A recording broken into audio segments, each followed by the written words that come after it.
Cottonmouth info, hit him staunch, he's the man!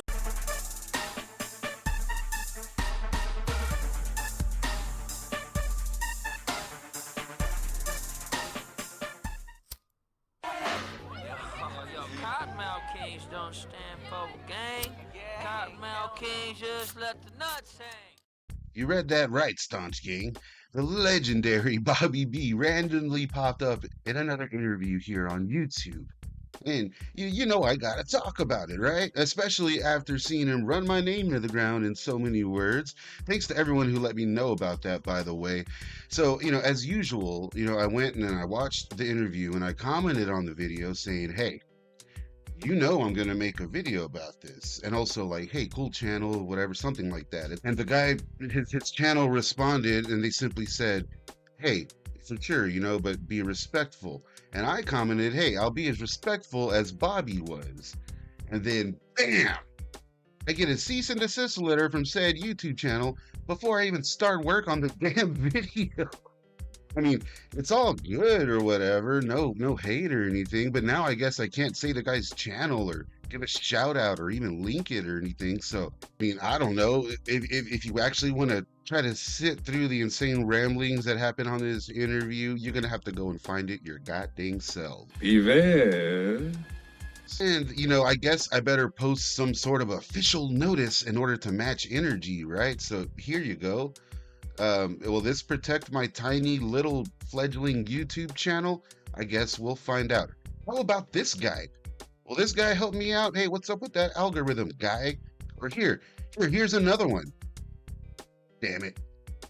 And also, since I can't show any footage from the interview, we got to look at something. Trust me, you're going to want to see something happening as we, dig through the insane ramblings here. So I guess we'll just use a picture of Bobby for now. How about we'll find one where he's wearing some SRH? Like, that's pretty good. But I think we can do better than that. Here we go. That's more like it. And to further cover my ass, I will refrain from using our subject's name as I dig through the whole mess. We'll refer to him as Whiny B from here on out for that reason alone. And you guys know, if you're here watching, Staunchy is completely invested in getting to the truth and getting it out there as much as I can. And as all of you know, I am the dude that got Uni and All News out there in the first place and managed to, turn over rocks and even get some fully in-depth interviews, with anyone from the KMK camp. Even Whiny B himself has had an open invite to ramble on my channel this entire time. But before we get started, Staunch Gang, I want to make one thing clear. I have indeed reverted back to my original goal with these videos, to get the current Kings and all of the OGs back together for at least one show. So let me know down below what you think of that concept. I'm sure the dudes will check it out. Also, like, comment, and subscribe. And maybe I'll tell you all about how I created Chucky Chuck back in the day. No one else was there. Hit that little bell down below and make sure you're getting yourself some Staunch merchandise. Link down below, 20% off the first order. Anyways, let's get to the debunk fest. Now, in this interview, Whiny B makes endless claims. You gotta sit through about 20 minutes of absolute rambling before he gets to the KMK days, where he first mentions the legendary Rob Harris, rest in peace. Now, if you know, well, you can watch my D-Loc interview, and he tells a story about Rob, an extreme athlete, you know what I mean? He was also a DJ, but he was hired to do a Mountain Dew commercial, things went wrong, and he didn't survive. And at this time, he was Brad X's roommate. And in the interview, D-Loc mentions that Rob Harris was the first KMK DJ. And, in this interview, Bobby B says, no, that never happened. He was never meant to be the DJ, which is something that is both true and isn't true, I guess. Bobby was always second fiddle to Rob Harris in those days at the club and whatnot when Brad would hire them. It was Brad's plan to have Harris as the DJ for his new unnamed group at the time, which featured D-Loc and Saint Dog. They did a few small showcases. They did at least 3 or 4 shows as just that, as kind of like setting up on stage with a beat. And they opened some small shows as well. This is before Bobby B ever even saw them on stage. Oh, and fun fact, Lou Dog came up with the name Cottonmouth as he lived next door to Rob and Brad, who were roommates. And it was in that house where KMK started, along with D-Loc and Saint Dog, long before Whiny B even came into the picture. So when Rob died, Bobby became kind of the default new DJ, but was still not the only DJ that, Brad was hiring for his clubs and whatnot. Yeah, so Bobby had nothing to do with the forming of Kottonmouth Kings. And, really nobody ever even said that Rob Harris did any music or anything with Cottonmouth, just that he was in line to be the first DJ. And, to the people who were actually there in the group, in those rooms when the band started, hanging out every night because they are all friends and they wanted to be around each other, they all considered Rob to already be the forming group's DJ. Oh, and another thing, nobody ever gave a shit about the neighborhoods. Get real. Again, literally everybody I have spoken to that was there from those days, I mean, all of their stories line up all the time. And literally nobody can corroborate a damn thing Whiny B says. Let me move on down the list, shall we? It's around this point in the interview that I'm not allowed to share videos of or audio of that Bobby refers to my interview with D-Lo. He spews, quote, "Who is this guy doing these interviews with? He's doing them with, I don't want to mention the guy's name. Me. But he's the guy's a fucking, he's not cool. Somebody that I actually spent time telling the story to. Because there's a huge, big story about how we got ripped off and how, we were threatened to be killed. It was just amazing how this guy, this YouTube guy, didn't tell anybody any of that stuff. He told them lies instead about how the band got started and who was in the group. Whiny B then goes on to refrain using my name while saying I'm not cool, etc., blah, blah, blah, spreading lies on the channel. And on that point, all I did was let D-Loc talk. And Chucky and all these guys who have different stories than you. You know, I didn't know any of this info while it was happening. I wasn't spreading lies. And again, I offered Bobby the same platform multiple times to come on the channel and say whatever he wants, but he refuses. And then gets me cease and desist letters when I comment on his insane ramblings. Make it make sense. And then, Bobby refers to my interview again when he says, yeah, D-Loc told everyone that they would refer to me as Whiny B. I never heard that. What? That's news to me. Yeah, I bet you didn't hear that because it was always said behind your back. I heard this from multiple people involved or around in those days. My sources say that they agree. And every single one of them would laugh before telling me the Whiny Bee stories because I always had to ask. All of them agreed. But there were also derivatives on the name, so maybe that's why you didn't hear it. Stuff like Bobby Bitch, Whiny Bitch, Hi Baby B, etc., etc. Believe me, the list goes on. Again, multiple people from the KMK camp, all at different times, all had the same stories and told them with joy in their eyes. Well, I mean, before the D-Loc interview ever happened, Bobby was commenting on some of my comments or posts, trying to big dog me. Like it was weird.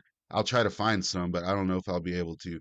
But he would start his like rants or comments on my stuff with, nah, you listen here, motherfucker, or some stupid shit like Macho Man or something. And just to save everyone watching a few brain cells, to save the meathead antics for the two people that believe your stream of conscious, nonsensical, off topic ranting, some false bravado, little big man bullshit. Why would I respond to that? Why would I respect that? It's insane. But still, I mean, I have a little bit of fucking character here. So I then reached out to Bobby to tell him, hey, I'm interviewing D-Loc. It's more of a Q&A, but we're doing it and whatnot. And if there's anything that he wanted to say, he's welcome or something like that. It was a while back. And I went and looked for the messages between us, and this was the only one I found between, a direct correspondence. And I don't even think he replied after, but I'm guessing this is Bobby explaining the story to me or whatever, which essentially adds up to being stuck in fucking 2002 or something. And this is blowing my mind. I've heard the stories about the contracts and whatnot. That's a pretty well-known fact because Bobby does bring up the old contracts that Kevin Zinger gave him that were fake, you know. Yet Whiny B finds a way to contradict himself regardless. Whenever he claims, yeah, they were fake, but they're still somehow worth 0.00001% or whatever he said. So were the contracts fake? Or were they not what you wanted? Just another avenue where you are literally the only one stuck in goddamn 2001 or whatever. I've heard the stories of a heated argument that went down between the guys and it got overblown and some hard words were spoken, including senseless threats of bodily harm, let's say for the algorithm. And it's not something that was a life-changing ordeal or something that, anyone would want to be crying about 20 years later. Just whiny bee. It was essentially, the clashing of longtime egos and business dealings, and harsh words were said by people who say harsh words. Also, by people who learn to love and move on. So all these stories about Lou not wanting to practice or being unprofessional and all totally false. I had a lot more going on aside from being the group's live drummer. I'll put it that way. And even Lou would admit, I'm sure, that he was a hired hand. But to put him on your level, on the whiny bee level, no. He then goes on to claim that Lou was on maybe 2 or 3 tracks out of the entire KMK catalog. Another blatantly false, easily debunked, nonsensical claim. Lou was on more tracks than that on High Society alone. And to name a few tracks that Lou was on throughout multiple albums, here we got Wicked Clowns, Crucial, Peace Not Greed, Full Throttle, Dying Days, Put the Night Away. Lou was even on Royal Highness, though he wasn't an official member yet, tracks like Spies, Dog's Life. Not to mention, Lou Dog was a fucking rock star long before Cottonmouth and was around long before anyone else was. He knew Brad X and they were in 4th grade, and still, Lou told me back when we hung out that, yeah, he was more of a hired hand and that he would play shows and tours via agreements with Brad and whatnot, and as a hired drummer, but was also featured in videos and albums and as a member because he's not a fucking dick about it. You know what I mean? He's professional. Lou never had to or tried to be the biggest, baddest, tough guy in the room, unlike Whiny B. Bobby claims that like big name drummers were showing up and giving Lou ugly looks. What? I don't understand these claims. I mean, the dude is well known in the drummer circles and in all of these circles. And here we have evidence to prove it. I mean, the pictures are out there. There's photo evidence out there. Seriously, man, you got to grow up at some point. Lou's talent and career speak for itself in volumes. He has always been well respected by his peers. Imagine that shit. Now, I did try to reach out to Lou for a comment and all this. I sent him the interview and whatnot. And look, man, all Lou had to say was that he's chilling, he's loving his life, he's living in the present, and that he has nothing but love for everyone in the Cottonmouth family, including Bobby. Come on, I mean, class act.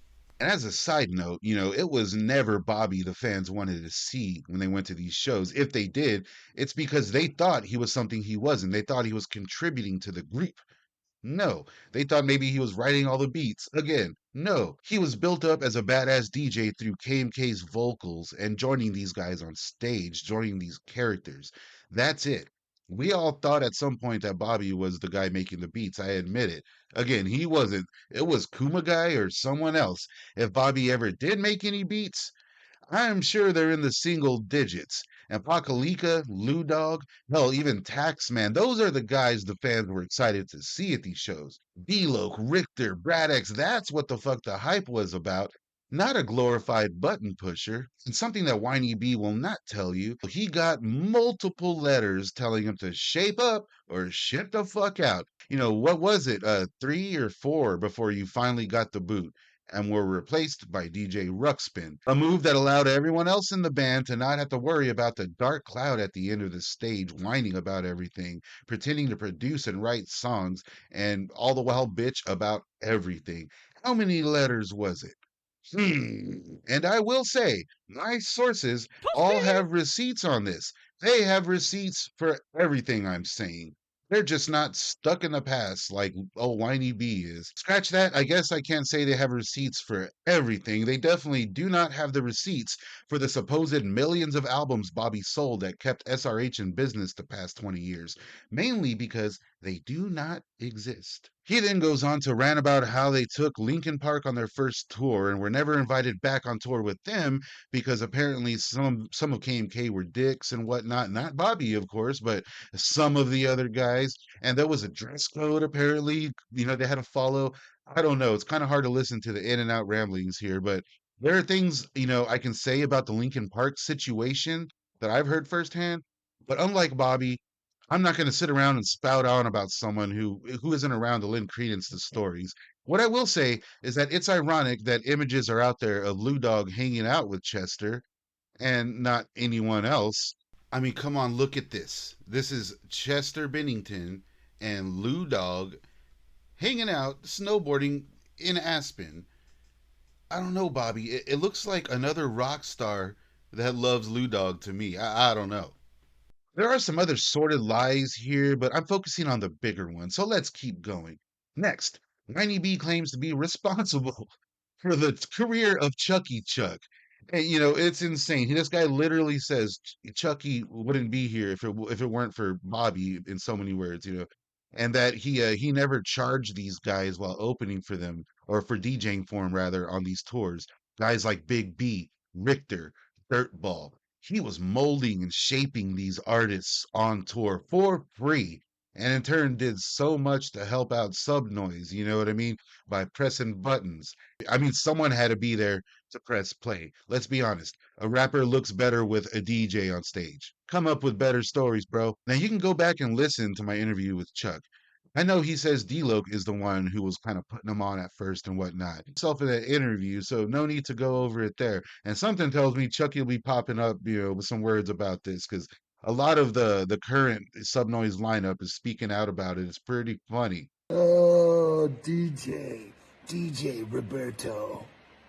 Boy, he had a lot to say. Took him like an hour and a half to smoke one joint. Oh, that dude is straight delusional. Delulu. They don't make enough drugs. What did I even just watch?